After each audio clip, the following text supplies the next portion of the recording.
The current market is bifurcated, and most people don't understand that.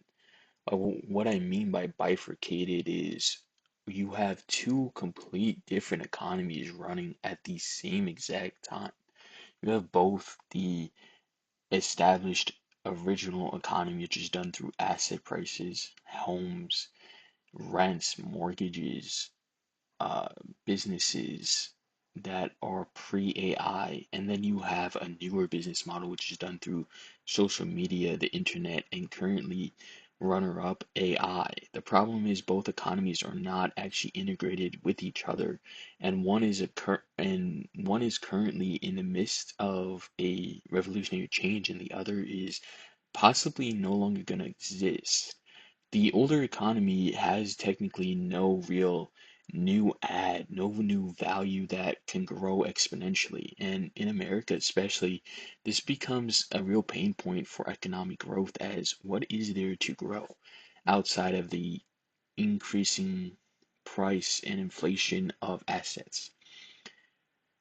With the newer economy within the internet and AI, there is a lot of opportunity for rapid acceleration and increase in value to the modern day person, as well as increase of value that they can bring towards the economy. So it's a real beneficial on both ends. The problem is there needs to be a injection of older money because the older money, which is in the old economy, is substantially larger than the newer one. We're talking probably about 3 to 4 times larger than the current AI economy. Everybody likes to talk about how AI companies are IPOing at record prices, but the reality is, even with all the combined IPOs, it's nothing compared to all of the public companies prior that don't include AI.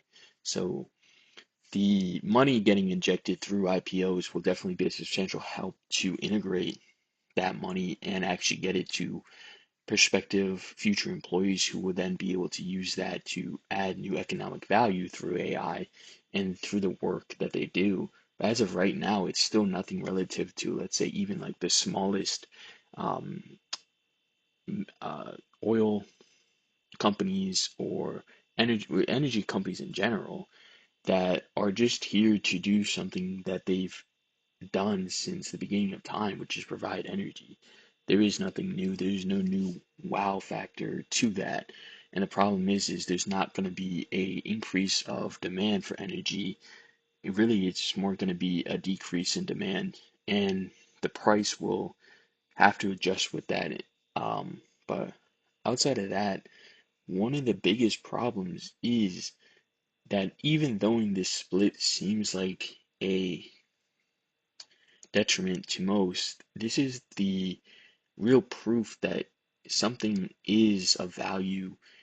Because if there is no value in AI or the new economy, there wouldn't be a bifurcation in the first place. Nobody chooses energy over AI. Nobody chooses um, economic growth over stability unless there is a potential for significant upside. So the fact that there even is a split really shows that there is a lot of potential here in AI and obviously the internet, which is going to kind of combine into one big category, which is really just tech. This bifurcation, especially when the combination happens where tech becomes an overall encompassing single sort of monolith for the economy and the old one kind of gets kicked out, will come with rapid inflation. That's why we keep seeing inflation. People always want to point to other economic factors, but no matter how much the Fed, heightens rates, lowers rates, whatever else is happening with the Strait of Hormuz isn't going to be as big as what AI and the capex spending will bring in, especially over time, which is the fact that if there's $1 billion local data center built in a community that total value is, let's say, 40 billion economically, that's a whole $1 billion investment, land wise into a place that previously capped out at a $50 billion total valuation. And this is kind of hard, complex topic to explain, but if your local town is only worth $50 billion and I just installed a $1 billion compound inside, it's not as though your lives will be the exact same.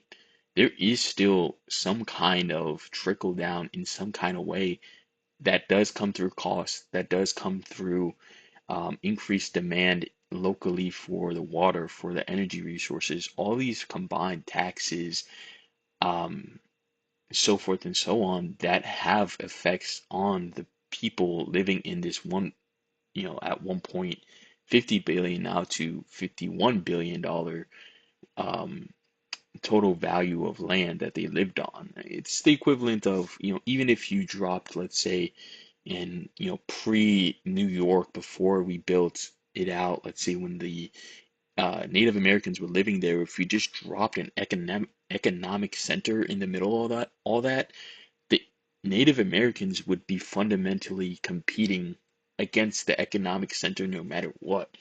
You see what I mean? Just because the Native Americans are there and that they don't actually integrate with an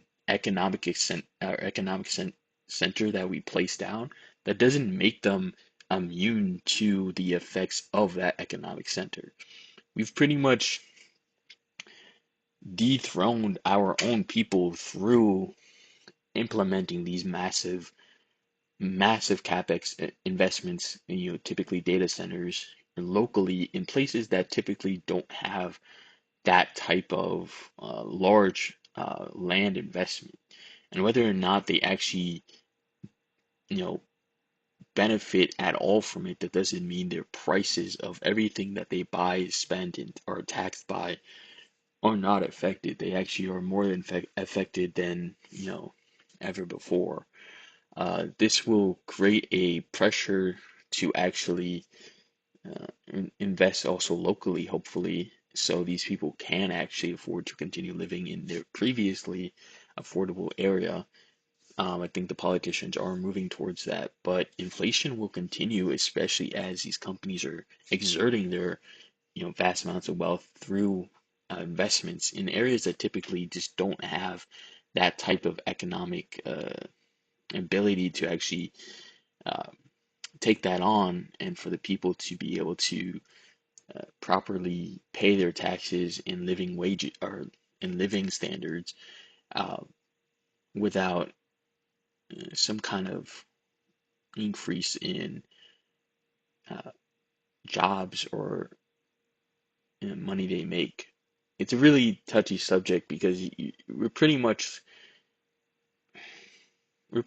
hollowing out the lower and middle class uh, in this way, but also the lower and middle class were benefiting from the fact that they got to live on the outskirts of the peak of what America's economy is currently at, right? Like nobody has to live in like a place, let's say like Orange County, California, or Westchester, New York, or the Miami, for instance. You can live in, rural buttfuck middle of nowhere. That being said, now rural buttfuck middle of nowhere is getting a massive data center that is gonna cause an increase in living prices, and maybe one day to the equivalent of living on in Miami. Either way, which we'll see where that goes.